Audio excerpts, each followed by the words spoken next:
drejtësia nuk është vetëm një proces i thjeshtë gjyqësor.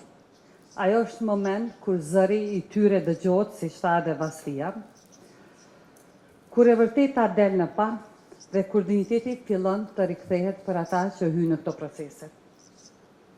Megjithatë, sot, pas 27 vjetë që jemi këtu, shumë raste kanë mbetë ende të pandërshkuara dhe pa kompenzim.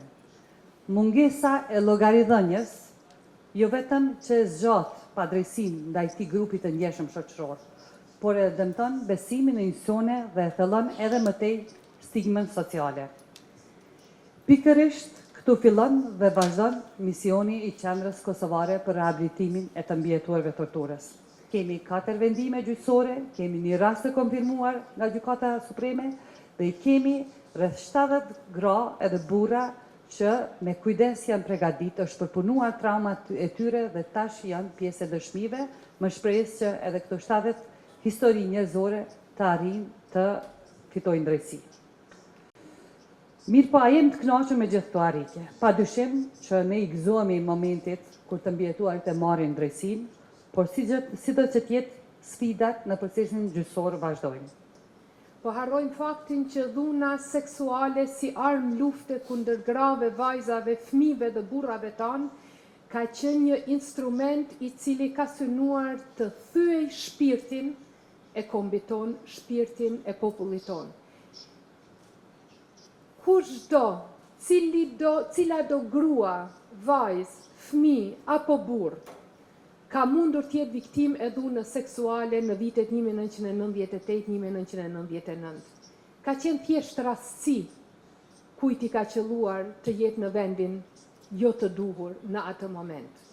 Prandaj kur diskutojmë për stigmën të cilën jemi duke e tejkaluar hap pas hapi, ndërkohë që debati shoqëror forcohet gjithnjë e më shumë, edhe qëndrimi institucional, edhe njohja institucionale e statusit të viktimave civile, të dyja këto shkojnë bashkë.